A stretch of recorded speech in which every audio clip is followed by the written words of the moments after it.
Welcome back to my channel study sphere. तो आज का हमारा टॉपिक है cell and there is one more part of it I think about chromosomes and cell division. अभी के लिए तो आपके लिए I will be starting with cell and इसके थियोरीज क्या क्या दिए गए थे एंड मोर ओवर इसमें क्या क्या पॉइंट्स बताए गए थे। Everything is it here and even the invention of microscopes as well. And इसमें मैंने आपको प्रॉपर्टीज़ भी बताई है, कितने टाइप्स ऑफ लिविंग सेल्स होते हैं, किस किस तरीके से उनका डिविजन हुआ है, and even have given you some types as well. तो चलिए without wasting our further time हम लोग आगे बढ़ते हैं बच्चों।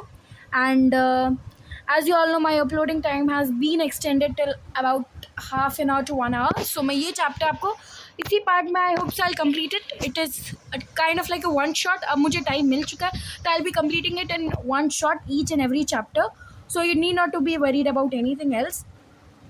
तो चलिए बच्चे शुरू करते हैं हमारे चैप्टर बीइंग सेल से। And this is exclusively for ICSE, even CBSE can refer to it, but mainly मैंने आईसीएसई के अकॉर्डिंग डिटेल्ड वीडियोस बनाने का कोशिश किया। ठीक है बच्चों, चलिए आगे बढ़ते हैं हम लोग हमारे टॉपिक से। And this is very essential part to be learn actually, because जब आप ये सब पार्ट्स याद करते हैं it is very necessary for you. And मैंने फ्लो चार्ट भी दिया आपको, तो you need not to worry about it. So हमारे लिए what is meant by cell?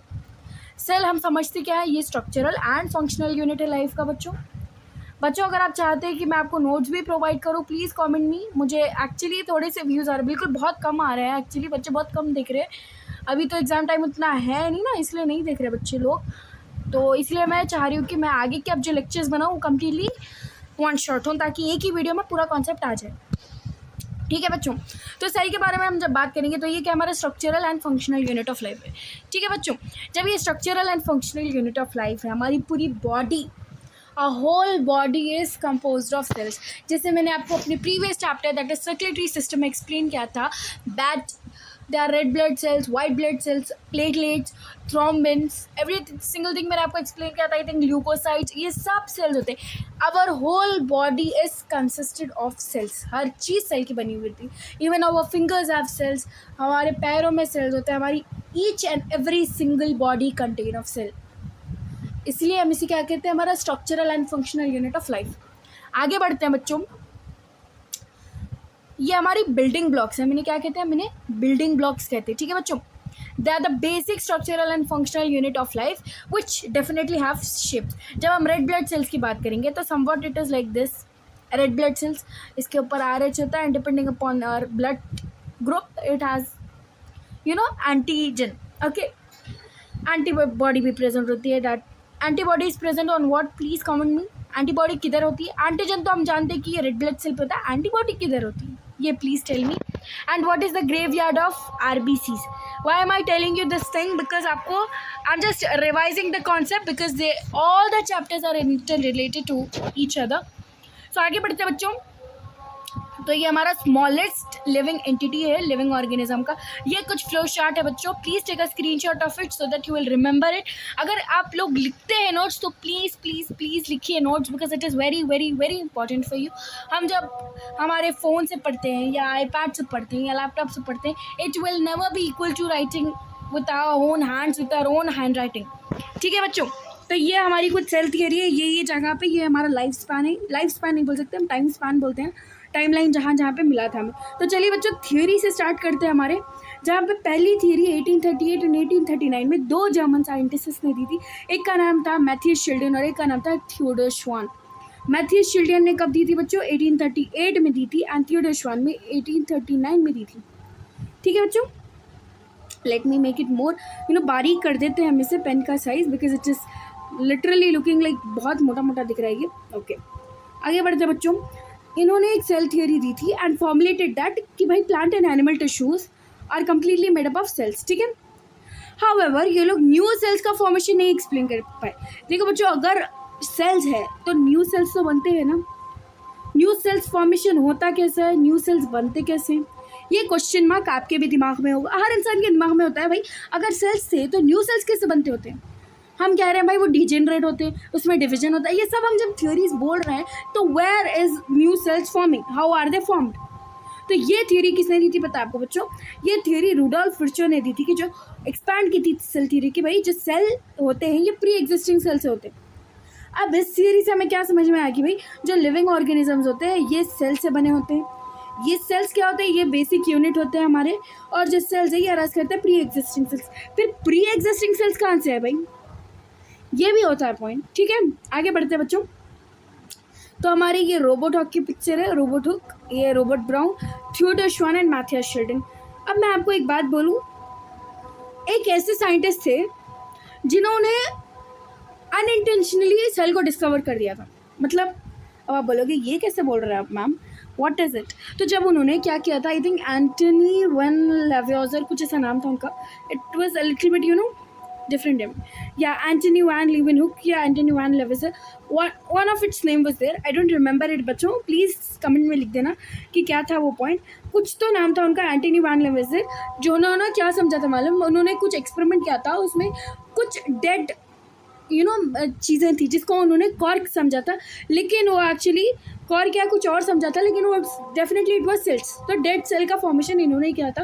Please check out in the Google because it is not in your syllabus, but हाँ मैंने सोचा थोड़ा सा आपको एक्सप्लेन कर दिया जा सकता है। ओके बच्चों आगे बढ़ते हैं। रॉबर्ट हुक ने क्या कहा था, सेल को इंट्रोड्यूस किया था, जो सेल वर्ड होता है इन्हें इंट्रोड्यूस किया था रॉबर्ट हुक ने 1665 में, जब उन्होंने सेलुलर स्ट्रक्चर ऑफ कॉर्क देखा था अपने माइक्रोस्कोप में। तो इन्होंने क्या देखा था, माइक्रोस्कोप में देखा था ये चीज़। ठीक है बच्चों, while examining a thin slice of cork under a compound microscope, तो उन्होंने कंपाउंड माइक्रोस्कोप के अंदर एक थिन स्लाइस ऑफ कॉर्क देखा था, और उन्होंने हनीकॉम्ब जैसे स्ट्रक्चर्स दिखे थे उन्हें, जिन्हें ये सेल्स कहते थे। ठीक है बच्चों, इन्होंने इसे सेल कहा था।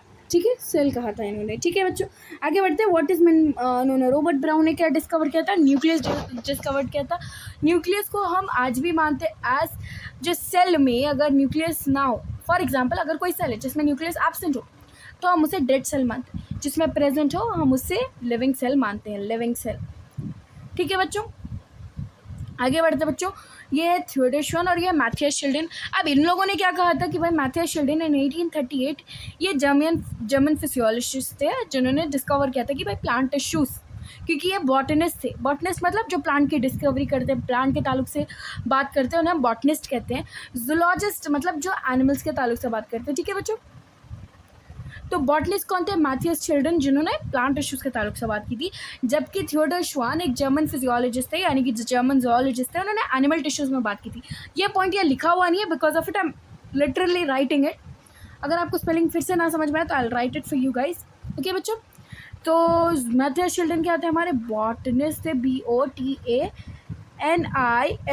बॉटनिस्ट। ठीक है बच्चों, और हमारे थियोडोर श्वान क्या थे बच्चों, जूलॉजिस्ट, ZOOLOGIST, जोलॉजिस्ट। ठीक है बच्चों, ये इन दोनों का काम था। प्लीज़ रिमेंबर द डेट्स बच्चों, क्योंकि जब आप डेट्स याद करते हैं तो it is very necessary for you.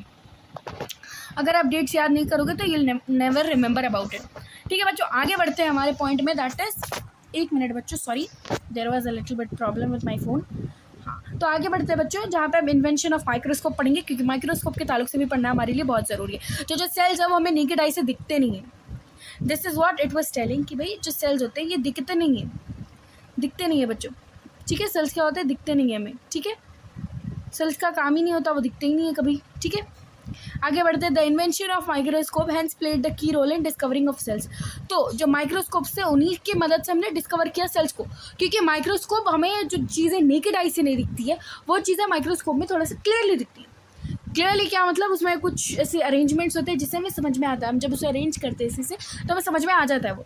ठीक है बच्चों, जब तक हमारे इन्वेंशन हुई नहीं थी माइक्रोस्कोप की, we were not able to understand कि भाई क्या है सेल्स, होते क्या है, इनकी एग्जिस्टेंस क्या है। ठीक है बच्चों, ना सिंपल माइक्रोस्कोप क्या होता है हमारे पास, पहले जो सिंपल माइक्रोस्कोप थे वो एंटनी वैन लीeuwenhoek ने दिए थे, जो बाई कॉन्वेक्स लेंस के थे। ठीक है, बाई कॉन्वेक्स लेंस के थे। ठीक है बच्चों, now there magnifying power was up to 200 times, मतलब मैग्नीफाई लोग जो करीब की नज़र होती है उससे 200 टाइम्स देख सकते थे लोग। ठीक है बच्चों, आगे बढ़ते हैं हम लोग। कंपाउंड माइक्रोस्कोप जो कि रॉबर्ट हुक ने दिए थे, ठीक है, 1635 टू 1703 में। ठीक है बच्चों, 1 मिनट, बहुत प्रॉब्लम होती है पता आपको जब नोटिफिकेशन आती है, it is never clear for us. ठीक है, हम लोग आगे बढ़ते हैं बच्चों। मैं शाउट आउट देना चाह रही थी लेकिन मुझे कुछ कमेंट्स ही नहीं आए अभी तक, नहीं तो I would have definitely given up any shout outs जो मुझे ऐसा महसूस हो। ठीक है बच्चों, आगे बढ़ते हैं हम लोग, हमारे कॉन्सेप्ट पे जाते हैं, दैट इज कंपाउंड माइक्रोस्कोप जो रॉबर्ट हुक ने बनाए थे। इनका ईयर क्या होता है 1635 टू 1703, इसलिए 18th में कुछ हमें पता चले कि भाई ये सेल्स होता है, ऐसे होते हैं लोग, इसके ताल्लुक से हमें आगे पता चला था। ठीक है बच्चों, इन्होंने कंपाउंड माइक्रोस्कोप 2 लेंसेज का बनाया था। जो सिंपल माइक्रोस्कोप है वो सिंगल लेंस का होता है, जो कंपाउंड माइक्रोस्कोप है वो डबल लेंस का होता है। ठीक है, इससे क्या होता है, हमारी जो मैग्नीफाइंग पावर है अब सिंपल माइक्रोस्कोप की 200 टाइम्स है, इसकी और इंक्रीज होती है। इसमें इन्होंने एग्जामिन क्या किया था, thin slice of cork, box like compartments थे। थिन स्लाइस ऑफ कॉर्क में जब उन्होंने ऑब्जर्व किया था तो बहुत छोटे से टाइनी बॉक्स लाइक कंपार्टमेंट्स थे जिन्हें इन्होंने कहा था कि ये सेल्स होता है। Please see about the pictures बच्चों। ये कुछ माइक्रोस्कोप जो रॉबर्ट हुक ने बनाया था, this is the very first one. Wait a minute बच्चों, यहाँ पे मैं आपको थोड़ा सा और क्लियर कर देती हूँ।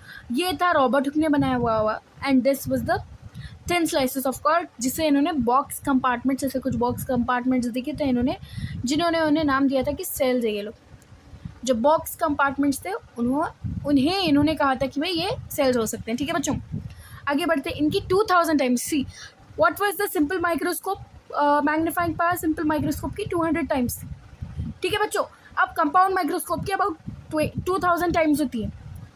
समझ में आ रहा है आपको, इतना फ़र्क होता है जब आप डिफरेंट का बनाते हैं माइक्रोस्कोप। इसलिए मेनली हम लोग ज़्यादा इस्तेमाल क्या करते हैं, कंपाउंड माइक्रोस्कोप, बिकॉज इसकी ज़्यादा होती है। प्लीज़ टिका स्क्रीनशॉट बच्चों, यही पूरा आपको कंपाउंड माइक्रोस्कोप में समझना। तो इसमें यहाँ पे एक प्रेजेंट होता है नोज पीस, जो क्या करता है, रिवॉल्व होता है ताकि हम लेंस को पोजीशन पे ला सके। ये ऑब्जेक्टिव लेंस है, आपको कितना मैग्नीफाई करना है, अगर आपको 10x रखना है, 20x रखना है, 30x रखना है, ये सब दिखता है इसमें। 20x तो हाँ 20x होता है, 40x होता है। ओके, ये होता है स्टेज जहाँ पे हम स्लाइड होल्ड कर सकते हैं। ये होता है हमारा डायफ्राम लीवर। ठीक है बच्चों, ये होता है हमारा कंडेंसर। वेट अ मिनट, ये होता है हमारा कंडेंसर, किधर है भाई, ये होता है हमारा कंडेंसर। फिर ये होता है हमारा मिरर या लाइट। अब हमें अगर माइक्रोस्कोप को अच्छे से चलाना है तो एक ट्रिक होती है, वो हम सनलाइट के नीचे रखते हैं, सो दैट जिस तरीके से जो सनलाइट मिरर पे मारी गई हमें और क्लियरली दिखेगा वो ऑब्जेक्ट है क्या, उसका माइक्रोस्कोपिक नेचर। ये हमारा लेंस है जहाँ पे हम देख सकते हैं। ठीक है ना, कोर्स एडजस्टमेंट ये होता है, फाइन एडजस्टमेंट ये होता है जहाँ पे हम एडजस्ट करते हैं किस तरीके से नज़दीक लाना है, दूर लाना है, ये सब। ठीक है, ये क्लिप होती है जिससे हम आराम से लाइट को होल्ड कर सकते हैं, इधर उधर जाए ना वो। ठीक है, ये स्टेज हाइट एडजस्टमेंट होती है। ठीक है, जब आप कोई प्रैक्टिकल करोगे ना 10th क्लास में, तब आपको और क्लियरली समझ में आएगा कि भाई माइक्रोस्कोप होता है क्या, इसकी फंक्शनिंग कैसी होती है। Next is electron microscopes. ठीक है बच्चों, ये इन्वेंशन था इलेक्ट्रॉन माइक्रोस्कोप का, इसी की वजह से ग्रेट एडवांसमेंट्स होते थे। तो आगे बढ़ते बच्चों, that is the thing that हम इलेक्ट्रॉन माइक्रोस्कोप्स की बात कर रहे थे, जहाँ पे जो इन्वेंशन है ना ये इलेक्ट्रॉन माइक्रोस्कोप्स का, ये और एडवांसमेंट हुआ था जिसमें 2 लाख टाइम्स हो चुकी थी इसकी कुछ मैग्नीफाइंग ऑब्जेक्ट्स। तो 200 किसका था, सिंपल माइक्रोस्कोप का, कंपाउंड का 2000 था, एंड 2 लाख इलेक्ट्रॉन माइक्रोस्कोप्स का। ठीक है बच्चों, अगर क्लियर नहीं है तो I write with a different colour because it is very necessary for you to understand कि जो हमारे सिंपल माइक्रोस्कोप है उसका 200 टाइम्स था मैग्नीफाइंग पावर, जो हमारे कंपाउंड माइक्रोस्कोप्स था उनका 2000 टाइम था, एंड जो हमारे इलेक्ट्रॉन माइक्रोस्कोप्स है इनका 2 लाख टाइम्स होता है कुछ। ठीक है, ये 6 नहीं है बच्चों, ये 2 लाख है। ठीक है, that is it, I summarised every single thing, that is very important. आपको मैग्नीफाइंग पावर से ही पता चलेगा डिफरेंस क्या है। ठीक है, सिमिलैरिटीज़ तो हम समझ ही सकते हैं, तीनों का काम क्या होता है, बस हमें ऑब्जेक्ट्स को मैग्नीफाई कराने में हेल्प करते हैं। ये डिफरेंस समझना बहुत ज़रूरी है। ठीक है बच्चों, आगे बढ़ते हैं हम लोग, दैट इज इसके प्रॉपर्टीज़ क्या होते हैं। जो सेल्स होते हैं इतने छोटे होते हैं कि हमें हमारी नेकेड आई से दिखते ही नहीं है। ठीक है बच्चों, जो सेल का शेप है और साइज़ है ये वैरी करता है ऑर्गेनिजम्स पे। डिफरेंट ऑर्गेनिजम्स का डिफरेंट साइज़ होता है, डिफरेंट शेप होता है। ठीक है, हर एक लिविंग सेल एग्जिबिट करते हैं बेसिक प्रॉपर्टीज़, जैसे हम रेस्पिरेशन करते हैं, ग्रोथ करते हैं, मेटाबॉलिज्म होता है। मेटाबॉलिज्म से हमें जो डाइजेस्टिव एंजाइम्स होते हैं यानी कि डाइजेशन का जो ब्रेकडाउन होता है उससे मेटाबॉलिज्म बनता है, उससे हमें एनर्जी भी मिलती है। ठीक है, नर्व सेल्स बहुत लंबे सेल्स होते हैं, आप जानते होंगे कुछ इस तरीके से होता है। आई am not very good at diagrams बच्चों, प्लीज़ डोंट जज मी। अगर आप लोगों ने नर्व सेल देखा होगा तो it is somewhat like this, something like this है बच्चों, कुछ हो। ठीक है, ये डेंड्राइट्स होते हैं, ये नेजल ग्रैन्यूल होता है, यहाँ पे एक्सॉन बॉडी होती है, फिर यहाँ पे वो टर्मिनल्स होते हैं। ठीक है बच्चों, समथिंग लाइक दैट। अभी आपको उतना पोर्शन में है नहीं तो you need not to understand about it, but हमें नर्व सेल का एक मैंने आपको ब्रीफ बात बता दी कि कुछ इस तरीके से इसका स्ट्रक्चर होता है डेंड्राइट्स। ठीक है। आगे इसके फिर एक्सॉन्स होते हैं, ऐसा ऐसा कुछ प्रेजेंट होता है। I know about the structure but उतना टाइम नहीं है अपने पास बताने को। I want to complete this whole chapter in this one video. यहाँ पे आप देख सकते हैं nerve cell clearly, more clearly. ये होते हैं हमारे रेड ब्लड सेल्स, मैंने अभी आपको कहा था कुछ इस तरीके से होते हैं ये लोग। ये वाइट ब्लड सेल्स होते हैं, कुछ इस तरीके से इसमें ऐसा प्रेजेंट होता है। ये कॉल्यूमिनार सेल्स होते हैं, ये हमने पढ़ा हुआ है। ये होते हैं हमारे नर्व सेल्स, ठीक है बच्चों। ठीक है बच्चों, आगे बढ़ते हैं। जो स्मॉलेस्ट यूनिसेलुलर ऑर्गेनिज्म है उसे हम माइकोप्लाज्मा कहते हैं, जो कि एक टाइप ऑफ बैक्टीरिया है। They are more red blood cells in our body than any other type of cells. तो हमारे बॉडी में रेड ब्लड सेल्स इसलिए ज़्यादा होते हैं क्योंकि हमारे पास खून की जो एवरेज वाली होती है वो कितनी होती है, 5.5 ml, 5.5 लीटर नॉट ml।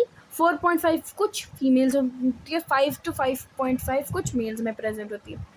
ठीक है, फिर से लिख दूँ, कह दो आप, मैं लिख दूँगी। ठीक है बच्चों, तो 5 to 5.5 होती है मेल्स में। मेल्स के बारे में बात करें हम लोग, ये एवरेज फीमेल में 4.5 होती है, क्योंकि ये लोग ऑलमोस्ट अपना जो ब्लड है वो एक प्रोसीजर के थ्रू रिलीज आउट हो जाता है वो। अब हम हमारे क्लासिफिकेशन ऑफ सेल्स पे चलते हैं बच्चों। That is unicellular organism. Example of it is amoeba. Multi cellular के हम प्लांट्स ले लें, एनिमल्स ले लें। एनिमल्स में कौन, मैमल्स होते हैं, पॉरीफेरा, ये सब जो भी वर्टिब्रेट्स इनवर्टिब्रेट्स सब में होता है ये। ठीक है, ओके बच्चों, ये बात हो गई है इधर। स्मॉलेस्ट सेल्स होते हैं, ये इंडिपेंडेंट एग्जिस्टेंस होता है, यही कह रहा है बच्चों। ये जो यूनिसेलुलर ऑर्गेनिज्म होते हैं वो सिर्फ one cell made up of होते हैं। Uni means one, multi means more than one. ठीक है बच्चों, मोर देन वन। ठीक है बच्चों, आगे बढ़ते हैं हम लोग। वेट अ मिनट, हाँ, अब हम बात करेंगे multicellular organisms can perform a variety of task efficiently due to division of labour. क्योंकि अब देखिए, यूनिसेलुलर ऑर्गेनिज्म मतलब एक सेल पूरे फंक्शंस परफॉर्म करता है, being it respiration, being it growth, being it metabolism and being it digestion, being it excretion. ठीक है बच्चों, ये सब एक ही सेल का रहा है यूनिसेलुलर ऑर्गेनिज्म में। लेकिन जब हम मल्टी सेलुलर ऑर्गेनिज्म की बात करेंगे तो ये इसके लिए डिफरेंट सेल्स होते हैं। Red blood sales transport of oxygen के लिए होते हैं, white blood cells defence mechanism के लिए होते हैं, platelets and clotting factors clotting में मदद करते हैं, ब्लड क्लॉटिंग में मदद करते हैं। ठीक है बच्चों, and there different cells that is muscle cells जो हमारे जो कॉन्ट्रैक्शन है इसमें हेल्प करते हैं, एंड स्ट्राइटेड मसल्स जैसे कि मैंने आपको कहा, and cardiac muscles pumping of heart कराते हैं। मतलब so many types of muscle cells, तो वो हमें हेल्प होता है। ठीक है बच्चों, आगे बढ़ते हैं हम लोग। In multi cellular organism dead cells also play an important role.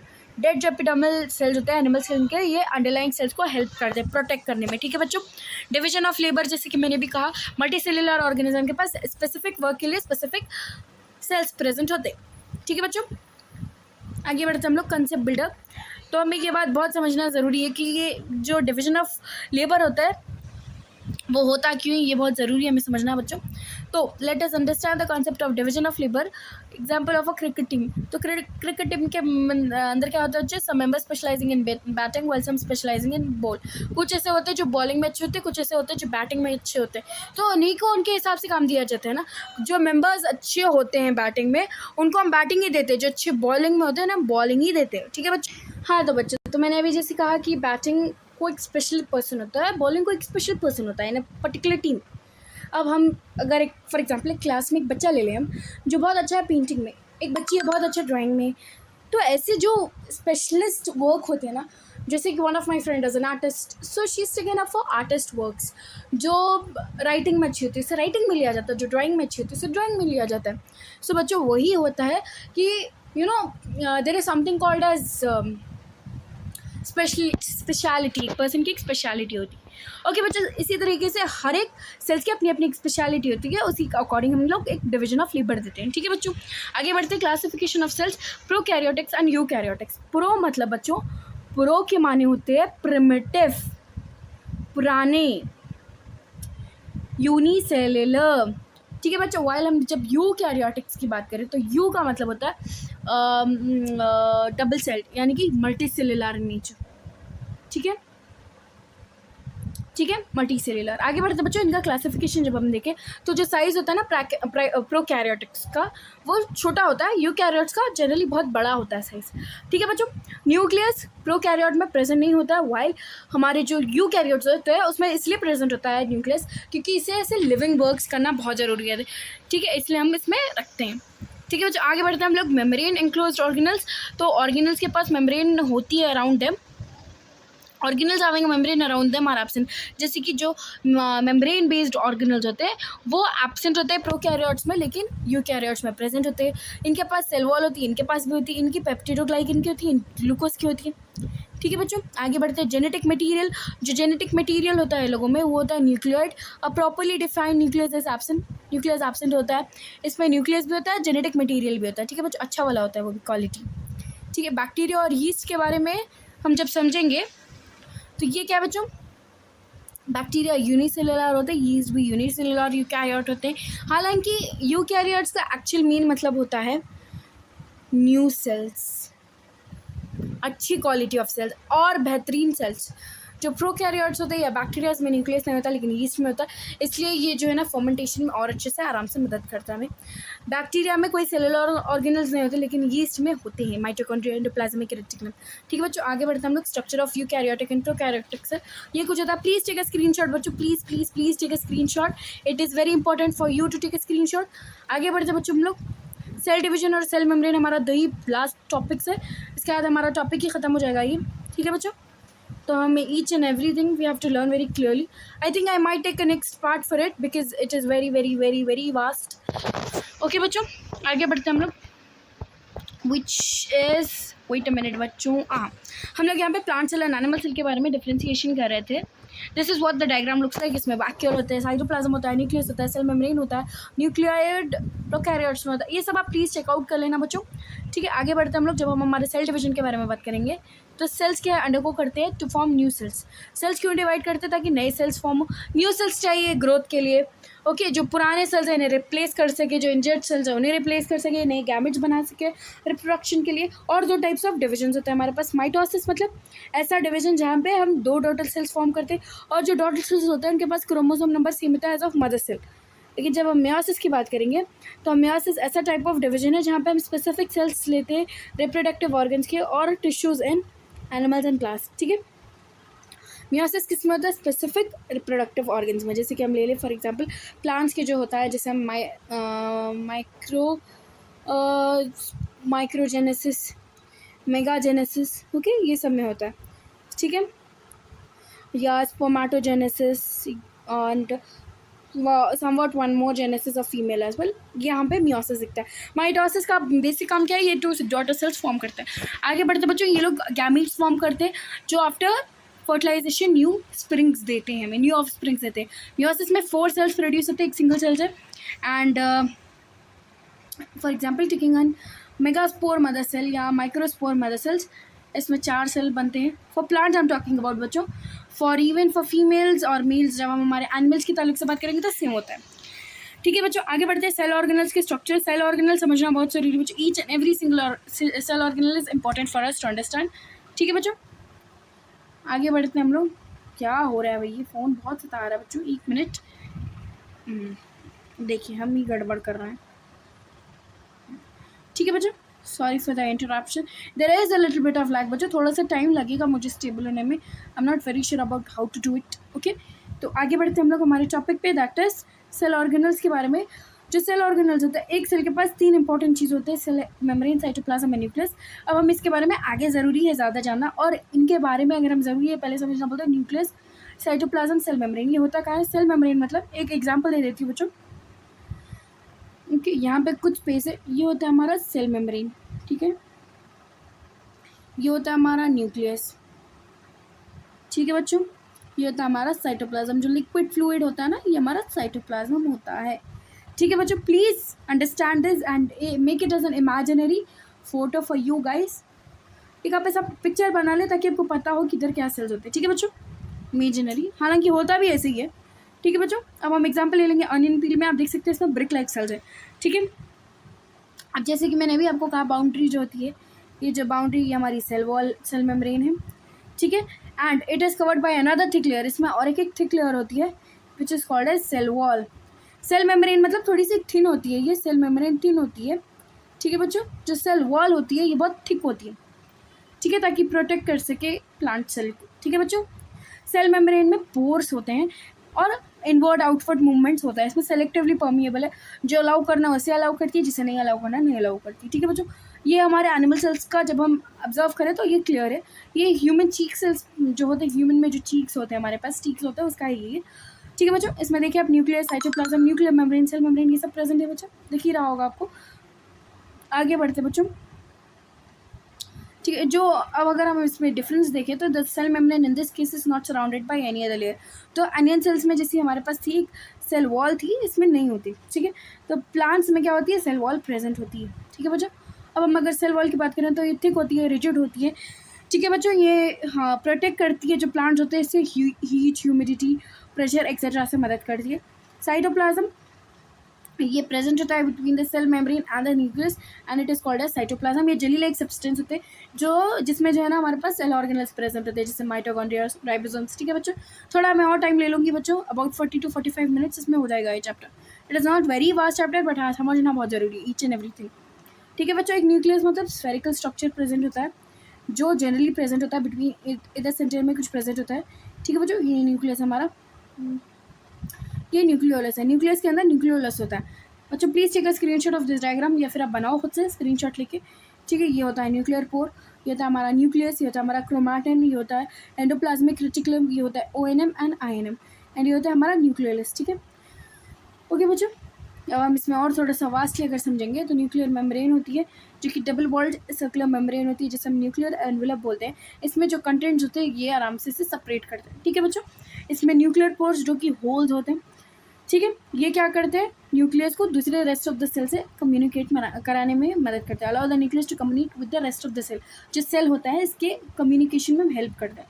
Nucleolus एक स्फेरिकल स्ट्रक्चर होता है, प्रोटीन सिंथेसिस में मदद करता है। न्यूक्लियोप्लाज्म फ्लूइड होता है। क्रोमैटिन नेटवर्क CN, इसमें क्या होता है, जो न्यूक्लियस होता है ये जेनेटिक मटेरियल कंटेन करता है। ठीक है, इन अ फॉर्म ऑफ क्रोमैटिन, यानी कि नेटवर्क। जो क्रोमैटिन है ये फोल्डेड होता है, कॉइल्ड होता है, इसी से हमारे क्रोमोसोम्स बनते हैं। ठीक है बच्चों, आगे बढ़ते हैं। अब हम अगर कंपोनेंट्स बात करें, सेल मेम्ब्रेन, साइटोप्लाज्म और nucleus form the basic components of the cell. तो हमने वीडियो से क्या क्या समझा बच्चों कि भाई जो सेल मेम्ब्रेन होती है, साइटोप्लाज्म एंड न्यूक्लियस होता है, ये तीन हमारे बेसिक कंपोनेंट्स होते हैं। ये ह्यूमन सेल में भी ज़रूरी है, प्लांट सेल में भी ज़रूरी है। ठीक है बच्चों, और अगर हम डिटेल में बात करें सेल ऑर्गेनल्स में, तो हमारे नेक्स्ट सेल ऑर्गेनल्स क्या है, हमारा वैक्यूल है। अब इनके डेफिनेट स्ट्रक्चर्स होते हैं, फंक्शंस होते हैं, और इनका काम भी हमें जानना बहुत ज़रूरी है। ठीक है, अब जैसे हमने अनियन सेल का ही हम एग्जांपल ले लेंगे। अनियन सेल में अपने से कुछ ब्रिक सेल्स देखे थे। ठीक है बच्चों, इसमें से डॉट डॉट डॉट डॉट थे। ठीक है, डॉट डॉट हम रिप्रेजेंट करते हैं हम न्यूक्लियस से। ठीक है बच्चों, आगे बढ़ते हैं हम लोग वैक्यूल्स की जब बात करेंगे। जो वैक्यूल्स होते हैं ये लार्ज एम्प्टी स्ट्रक्चर्स होते हैं। ठीक है, और प्लांट सेल्स में बड़े होते हैं, एनिमल सेल्स में छोटे होते हैं। ये मेम्ब्रेन बाउंड स्ट्रक्चर्स है, और ये क्या करते हैं, सब्सटेंसेस को स्टोर करते हैं, जैसे कि food material, reserve food material. ये जो सब्सटेंसेस होती है जिन्हें स्टोरेज की ज़रूरत होती है, वो वैक्यूल ही स्टोर करता है, इसलिए ये एम्प्टी होता है। अगर ये फिल्ड होगा कुछ चीज़ों से तो एक प्रॉब्लम होगी, राइट, स्टोर करने में सब्सटेंसेस को। जो प्लांट सेल होते हैं इसमें जो वैक्यूल्स होते हैं लार्ज साइज़ के होते हैं, और एनिमल में वैक्यूल्स बहुत स्मॉल होते हैं। अब हम यहाँ पे वैक्यूल, फंक्शन ऑफ वैक्यूल समझेंगे, और मेम्ब्रेन क्या होती है वैक्यूल्स की, सब टोनोप्लास्ट कहते हैं, टोनोप्लास्ट कहते हैं। ठीक है बच्चों, प्लीज़ टेक जो आपको इंपॉर्टेंट देखे प्लीज़ नोट डाउन दम, क्योंकि हमें मेम्ब्रेन के नाम भी पता होना ज़रूरी है। One more question for me guys, जो प्रोकैरियोट्स होते हैं उसमें किस चीज़ से सेल वॉल बनी हुई होती है, एंड यूकैरियोट्स में किस चीज़ से बनी होती है, please tell me in the comment section. Okay बच्चों, आगे बढ़ते हैं। फंक्शन ऑफ वैक्यूल्स, वैक्यूल्स क्या करते हैं, अनवांटेड स्ट्रक्चरल जो स्ट्रक्चर्स प्रेजेंट होते हैं इन्हें निकालने में मदद करते हैं, वेस्ट प्रोडक्ट स्टोर करते हैं। अमीबा में ये लोग फूड वैक्यूल्स फूड को भी रिजर्व करते हैं, इसमें फूड स्टोरेज कराते हैं अमीबा में। ठीक है बच्चों, प्लास्टिड्स, ये कलर्ड बॉडीज़ होती है साइटोप्लाज्म में ऑफ द लीव्स सेल्स में, ये कलर्ड बॉडीज़ प्रेजेंट होती है जिसे हम प्लास्टिड्स बोलते हैं। ये ग्रीन कलर की हो तो इसे क्लोरोप्लास्ट के ऊपर क्लोरोप्लास्ट वाले प्लास्टिड्स कहते हैं मैंने, और ये green colour of the leaves के लिए भी रिस्पॉन्सिबल होती है। ये फोटोसिंथेसिस में मदद करती है और प्रिपरेशन ऑफ फूड में भी मदद करती है। ओके, ये लोग स्टार्च भी, अगर आप आगे पढ़ोगे तो आपको पता चलेगा ये लोग स्टार्च में भी प्रेजेंट होते हैं, प्रोटीन्स की स्टोरेज में भी प्रेजेंट होता है, लिपिड्स में भी प्रेजेंट होते हैं। ठीक है बच्चों, अगर आपने अपनी प्रीवियस क्लास में पढ़ा होगा तो आपको प्लास्टिड्स का ऑलमोस्ट एवरी सिंगल थिंग पता ही होगा। ठीक है बच्चों, पैरेन्काइमा में भी ये प्रेजेंट होते हैं। प्लास्टिड ऐसे मेजर ऑर्गेनल्स है जो प्लांट सेल्स और एल्गे में मिलते हैं। इनके भी दो मेजर टाइप्स होते हैं, क्रोमोप्लास्ट और एक ल्यूकोप्लास्ट। क्रोमोप्लास्ट कलर्ड प्लेटलेट्स होते हैं, वाइल ल्यूकोप्लास्ट वाइट या फिर कलरलेस होते हैं। क्रोमोप्लास्ट मतलब इनके पास एक पिगमेंट होते हैं जैसे कि कैरोटीन, ज़ैंथोफिल्स, जिस तरीके से उनको कलर मिलता है वो उस तरीके से हम कह सकते हैं कि ये पिगमेंट प्रेजेंट इनमें, और ये पिगमेंट रिस्पॉन्सिबल है कलर ऑफ प्लांट्स के लिए। अनलाइक क्रोमोप्लास्ट, ल्यूकोप्लास्ट के पास कोई ऐसा पिगमेंट होता नहीं है। जो क्रोमोप्लास्ट होते हैं ना, इनके पास क्लोरोफिल प्रेजेंट होता है, और जो क्लोरोप्लास्ट होता है ये अनक्लोज्ड होता है बाई 2 लिक्विड मेम्ब्रेन्स, जिसे हम किचन ऑफ द सेल कहते हैं। फिर से सुन लीजिए बच्चों, जो क्लोरोप्लास्ट होता है इनके पास क्लोरोफिल होता है, ठीक है। अब ये जो क्लोरोप्लास्ट, अब आप समझ रहे होगे प्लास्टिड्स में क्लोरोप्लास्ट कहाँ गया भाई, ये तो कह रही थी सिर्फ क्रोमोप्लास्ट और ग्लूकोप्लास्ट है। यहाँ तक हमारा प्लास्टिड का पार्ट कंप्लीट हुआ है, हम क्लोरोप्लास्ट के बारे में जा रहे हैं जिसमें क्लोरोफिल प्रेजेंट होता है, और क्लोरोप्लास्ट 2 लिपिड मेम्ब्रेन से एनक्लोज होता है, एंड इन्हें हम किचन ऑफ द सेल कहते हैं क्योंकि इसी में हमारा इंपॉर्टेंट पार्ट होता है, यही फोटोसिंथेसिस में मदद कराता है, इसी से ग्रीन कलर मिलता है हमारे प्लांट्स को, ठीक है बच्चों। आगे बढ़ते हैं, इसकी ना मैट्रिक्स होती है, इसे हम स्ट्रोमा कहते हैं। जो थाइलोकॉइड्स होते हैं ये सब ऑर्गेनल्स होते हैं जो कि स्टैक्स में प्रेजेंट होते हैं, ठीक है। अब ये स्टैक्स ऑफ ग्राना कहते हैं, इसमें और ऐसे स्टैक्स बने होते हैं, इसे हम थाइलोकॉइड्स भी बोलते हैं, ठीक है बच्चों। जो प्लास्टिड्स के पास खुद का अपना डीएनए, खुद का अपना राइबोसोम होता है, ठीक है बच्चों। अब फंक्शंस देखते हैं प्लास्टिड्स के, प्रोसेस ऑफ फोटोसिंथेसिस कराते हैं, कलर ऑफ लीव्स कराते हैं, ठीक है। हालांकि क्लोरोप्लास्ट प्लास्टिड्स में ही आते हैं, लेकिन हाँ हम थोड़ा सा उसे और अच्छे से पढ़ते हैं because it is one of the most important part of the leaf, ठीक है। प्लांट ले लीजिए आप ऐसा। बच्चों आगे समझते हैं एंडोप्लाज्मिक रेटिकुलम। एंडोप्लाज्मिक रेटिकुलम होता है क्या, ये ऐसे हम ईआर कहते हैं, ये इंटरकनेक्टेड नेटवर्क होता है मेम्ब्रेनस स्ट्रक्चर्स का, जिसमें ट्यूब्यूल्स, वेसिकल्स, सिस्टर्नी प्रेजेंट होते हैं। सिस्टर्नी कैसे होते हैं, जैसे कि हमारे पास थाइलोकॉइड्स होती है क्लोरोप्लास्ट में, वैसे एंडोप्लाज्मिक रेटिकुलम में भी ऐसे स्ट्रक्चर्स होते हैं जो फ्लैट एंड डिस्क लाइक्स होते हैं। ट्यूब्यूल्स जो होते हैं वो ट्यूबुलर स्ट्रक्चर्स होते हैं, वेसिकल्स सैक लाइक स्ट्रक्चर्स होते हैं। आगे आपको फोटो भी मिल जाएगी, पिक्चरल रिप्रेजेंटेशन ज़रूरी आपको समझने के लिए। 2 टाइप्स होते हैं, स्मूथ होता है एट रफ एंडोप्लाज्मिक रेटिकुलम होता है, जब राइबोसोम सरफेस पे अटैच हो जाए तो उसे हम स्मूथ कहते हैं, ठीक है। When ribosomes get attach to the surface of smooth endoplasmic reticulum it becomes rough endoplasmic reticulum. मतलब जहाँ पे स्मूथ एंडोप्लाज्मिक रेटिकुलम में, ये सेंटेंस थोड़ा सा डिफरेंट है समझने के लिए, मुझे भी पहले नहीं समझ में आया था सेंटेंस। तो स्मूथ एंडोप्लाज्मिक रेटिकुलम जो होता है उसमें राइबोसोम अटैच नहीं होते हैं सरफेस पे, अगर वो किसी ना किसी सिचुएशन से अटैच होता है तो हम उसे रफ एंडोप्लाज्मिक रेटिकुलम कहते हैं। जब राइबोसोम्स अटैच हो जाए सरफेस पे तो हम उसे रफ एंडोप्लाज्मिक रेटिकुलम कहते हैं, जब वो नहीं अटैच हो तो हम उसे स्मूथ एंडोप्लाज्मिक रेटिकुलम बोलते हैं। कुछ basic functions, protein and lipid synthesis में हेल्प करता है बच्चों, इंटरनल सपोर्ट में हेल्प करता है, ट्रांसपोर्टेशन पाथवे में हेल्प करता है। ट्रांसपोर्टेशन का जो पाथवे होता है, वाटर ट्रांसपोर्ट होता है, बहुत टाइप्स ऑफ ट्रांसपोर्टेशन होते हैं, water, food etcetera, preserve food material, बहुत कुछ होते हैं ना, उसके अंदर हेल्प करता है। आगे बढ़ते हैं बच्चों, ठीक है। हम आगे बढ़ेंगे, राइबोसोम्स पर जाएंगे। I think ribosomes and Golgi apparatus, mitochondria तो हमें दिमाग में ही हो गया है, बस सेल ऑर्गेनल्स के बारे में पढ़ना ज़रूरी है मैं बच्चों।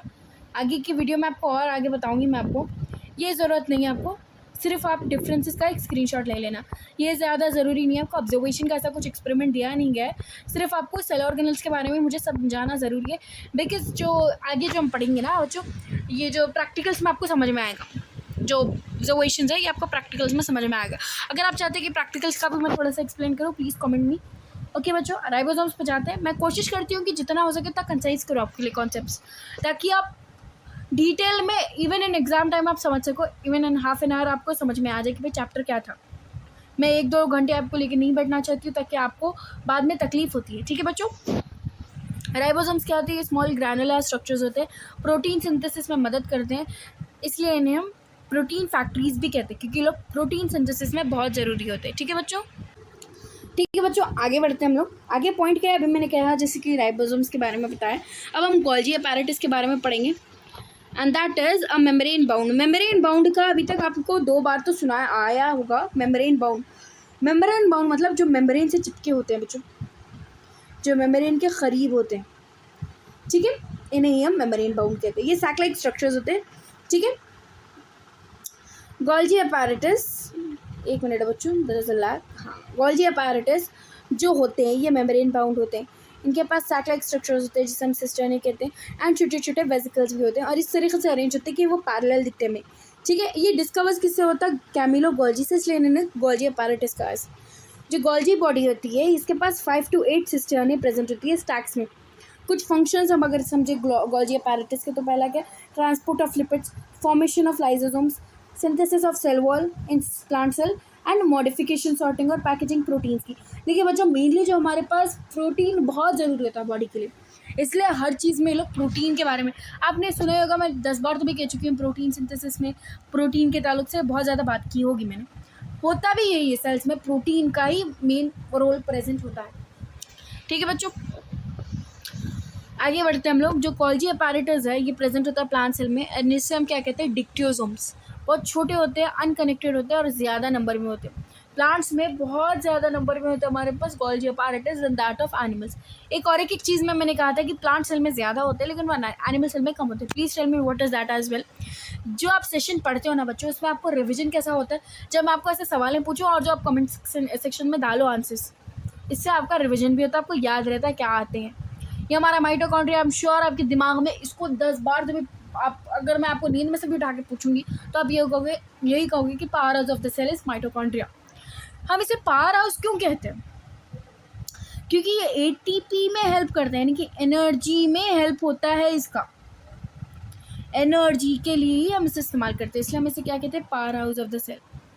बच्चों राइटिंग उतनी खूबसूरत नहीं है मैम की, लेकिन I am trying to write as well, power house of the cell. ठीक है, स्पेस कम होती है ना बच्चों।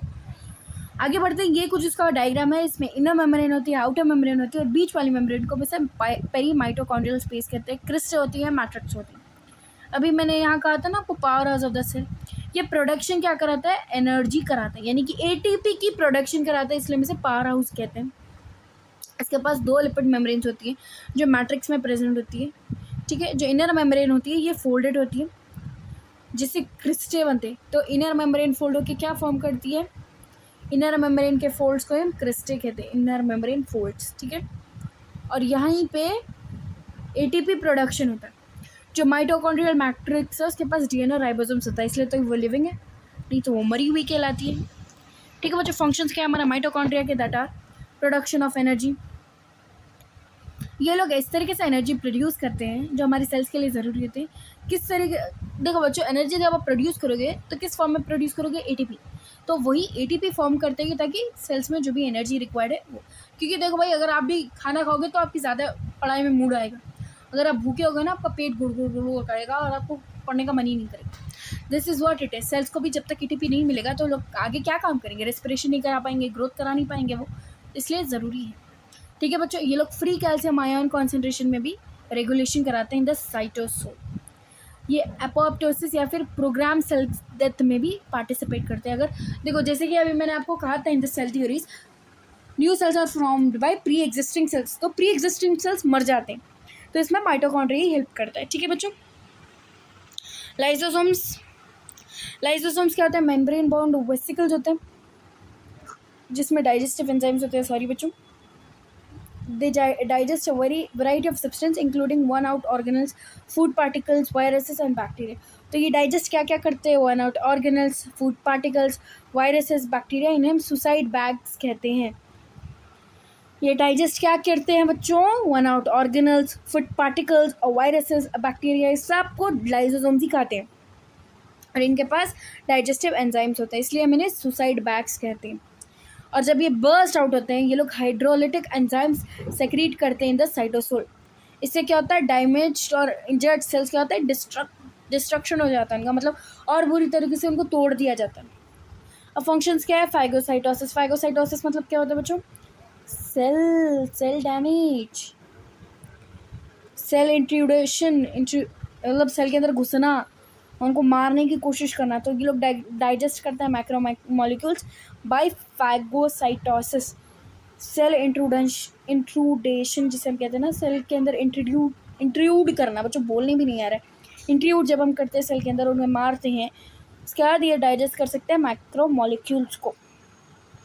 प्रोटेक्शन भी प्रोवाइड करते हैं टू द सेल्स, ठीक है, अगेंस्ट फॉरेन सब्सटेंसेस, जैसे कि बैक्टीरिया जर्म्स जो आते हैं हमारे पास, उसमें भी ये प्रोटेक्शन हेल्प करते हैं।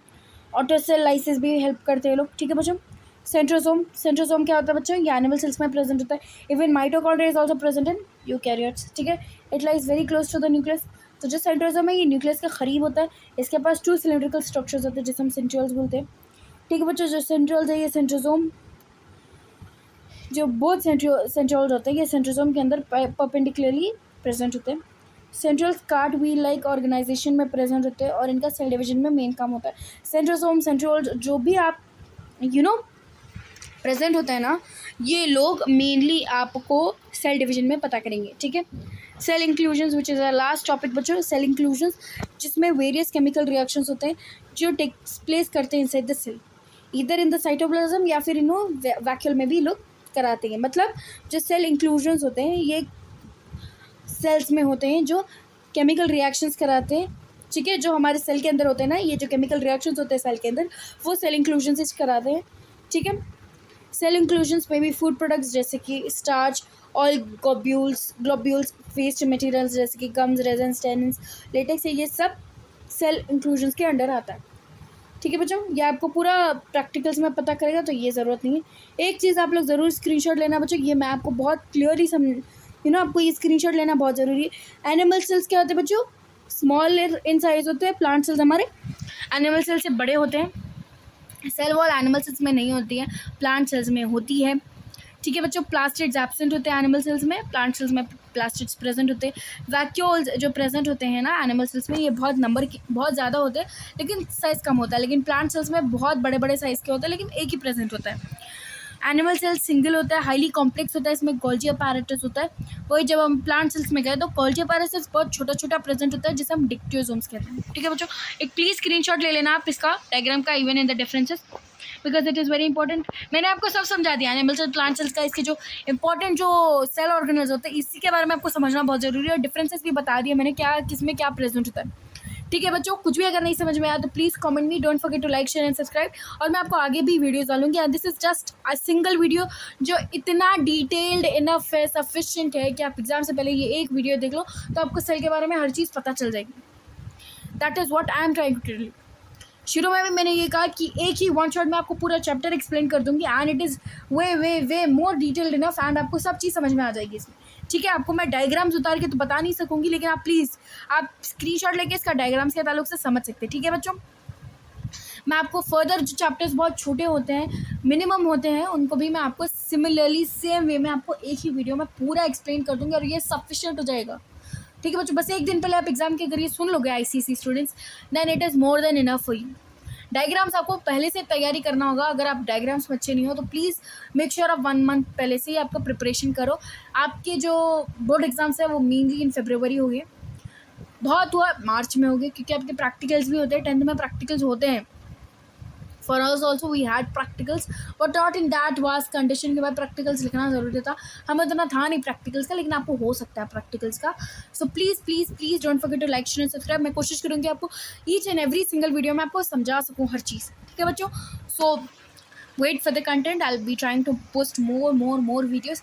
सर्कुलेटरी सिस्टम का पूरा कंप्लीट हो चुका बच्चों, इट इज़ ऑफ 4 पार्ट्स। मशीन्स मैंने अबाउट 3 पार्ट्स में कंप्लीट कर चुका है। फिजिक्स का, केमिस्ट्री के तो मैंने आपको पहले ही वीडियोस डाल दिए थे 4 पार्ट्स के। And I think so class 9th के लिए भी मैं ऑलमोस्ट 2-3 चैप्टर्स डाल चुकी हूँ। I will be putting more further videos for even class 9th and you guys as well. मैं थोड़ा सा अभी बीएससी को स्टॉप कर चुकी क्योंकि आप लोगों का कंटेंट अभी अगर मैं पोस्ट करूँगी तो आपको फरवरी तक पूरे चैप्टर्स कंप्लीट हो जाएंगे, ठीक है बच्चों। So don't forget to like, share and subscribe. Bye, जय हिंद।